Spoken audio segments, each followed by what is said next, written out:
The tension was instant. What started as a routine morning show interview quickly spiraled into one of the most talked about live TV clashes in recent memory. Voices tightened, smiles faded, and within minutes, Mark Wahlberg was no longer just promoting a project, he was at the center of a fiery showdown that left the studio stunned. Morning television is usually polished and predictable. Celebrities come in, plug their latest film, share a few laughs, and leave with applause. But this time, something felt different from the very first question. George Stephanopoulos pressed harder than expected, Mark Wahlberg pushed back, and what unfolded was a clash of personalities, perspectives, and pride that reportedly led to Wahlberg being asked to leave the set. Here is how it all unfolded. It was supposed to be a straightforward appearance. Mark Wahlberg had arrived at the Good Morning America studio early, dressed sharply, focused, and ready to talk about his latest project. He had done dozens of morning interviews throughout his career. He knew the rhythm: smile, promote, tell a story, move on. But from the moment the cameras went live, the energy in the room felt unusually tight. George Stephanopoulos opened with the standard pleasantries. Compliments about the film, a light joke, a quick comment about Wahlberg's busy schedule.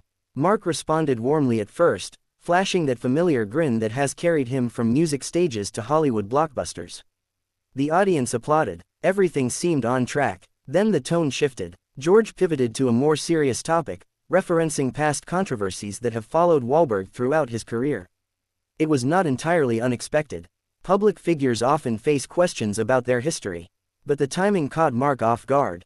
Instead of staying focused on the new film, the conversation moved into personal territory. Wahlberg's smile tightened. He leaned slightly forward in his chair.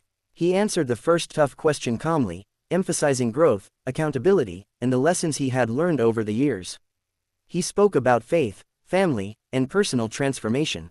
For a moment, it seemed the conversation would move on. It did not. George pressed further, asking whether certain past actions still reflected deeper issues. The phrasing felt pointed. The follow-up came quickly, leaving little space for Mark to breathe between responses. Viewers later described the shift as subtle but unmistakable. The friendly promotional interview had become something closer to an interrogation. Mark's voice grew firmer. He reminded George that he had addressed these issues many times before. He emphasized that people can evolve. That growth should matter. That holding someone to decades-old mistakes without acknowledging change sends a troubling message. The studio audience grew quiet. George maintained his composure. As a seasoned journalist, he is known for staying steady under pressure. He explained that the questions were meant to provide clarity, not attack. But his tone remained serious, and he continued to push for specifics. That is when the clash became unmistakable. Wahlberg interrupted mid-question, not aggressively, but decisively. He stated that he came on the show to discuss his work and positive initiatives, not to relitigate his past yet again. He pointed out that morning television audiences expect a certain tone, and this felt like something else entirely. The exchange grew sharper. George countered that public accountability is always relevant. Mark responded that there is a difference between accountability and ambush. The word ambush seemed to hang in the air. Behind the cameras, producers reportedly shifted nervously. Morning television thrives on smooth pacing. This was not smooth. George attempted to regain control of the segment, redirecting the conversation back to the film. But Mark was visibly frustrated now.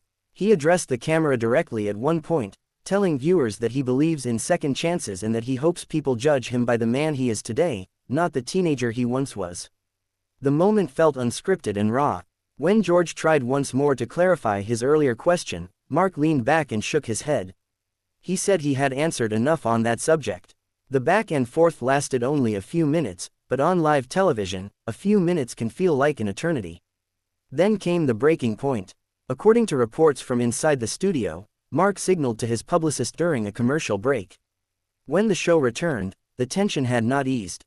George offered one more question related to the earlier topic, perhaps hoping to close the loop. Instead, it reignited the disagreement. Mark responded bluntly. He said he felt disrespected. He said he believed the show had agreed to focus primarily on his current work. He added that if the intent was to create a viral moment, he would not participate. The words were calm, but the message was clear. Moments later, producers cut to a pre-planned segment earlier than scheduled. Cameras shifted away from the interview set. Off-air, what happened next fueled even more speculation. Sources claim that Wahlberg stood up, exchanged a few final words with George, and walked off the set. Some reports suggested he was asked to leave. Others claimed he chose to leave on his own. Either way, he did not return to finish the segment. Within minutes, social media exploded. Clips of the tense exchange circulated rapidly.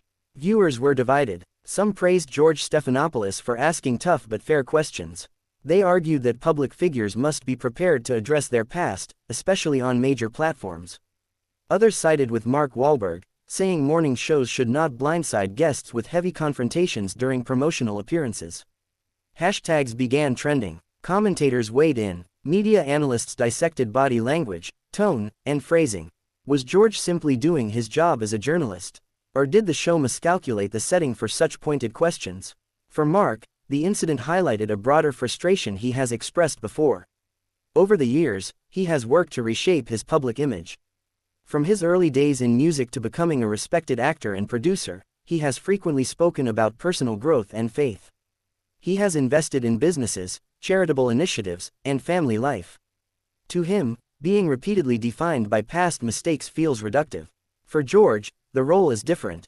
As a journalist with decades of experience, pressing for accountability is part of the job. Morning shows may be lighter in tone than evening news programs, but they still operate within the broader world of journalism. Avoiding difficult topics entirely can also draw criticism. The clash, then, was not just personal. It reflected two fundamentally different expectations of what a morning interview should be. Insiders later reported that producers had not fully briefed Wahlberg's team on the depth of the questions planned. If true, that miscommunication may have been the spark. In television, coordination between publicists and producers is everything. When expectations are misaligned, tension can erupt quickly. Neither Wahlberg nor Stephanopoulos immediately issued a detailed public statement. That silence only intensified speculation. Entertainment outlets replayed the footage repeatedly, slowing down key moments, analyzing facial expressions and tone shifts as if decoding a political debate. Public reaction remained sharply split. Some viewers expressed fatigue with what they see as performative outrage cycles. Others insisted that growth must be accompanied by continued transparency. The debate extended far beyond one interview. In the days that followed, ratings for the show reportedly saw a temporary bump, driven by curiosity. Controversy, as always, attracts attention. But it also raises questions about trust. Guests may think twice about how safe a promotional stop truly is. Hosts may feel increased pressure to balance journalistic integrity with relationship management. For Mark Wahlberg, the incident became another chapter in a long and complicated public journey. He has never shied away from acknowledging his troubled youth. But he has also been vocal about his commitment to change. Walking off a live set may not have been part of the plan, yet to some fans, it reinforced his refusal to be boxed in by old narratives. For George Stephanopoulos, the moment underscored the tightrope journalists walk daily. Push too hard, and you risk alienating guests. Pull back too much, and you risk appearing soft. In live television, those decisions unfold in real time, with no script to hide behind. In the end, what happened on that Good Morning America set was more than a celebrity spat. It was a collision between accountability and redemption, between journalism and publicity, between past and present. The cameras eventually moved on. The show continued. The headlines faded, as they always do.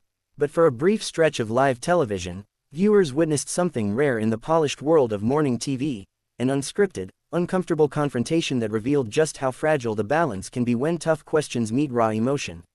Whether you believe Mark was justified in standing his ground or George was right to press for answers, one thing is certain. That morning, the line between interview and showdown disappeared, and millions watched it happen in real time.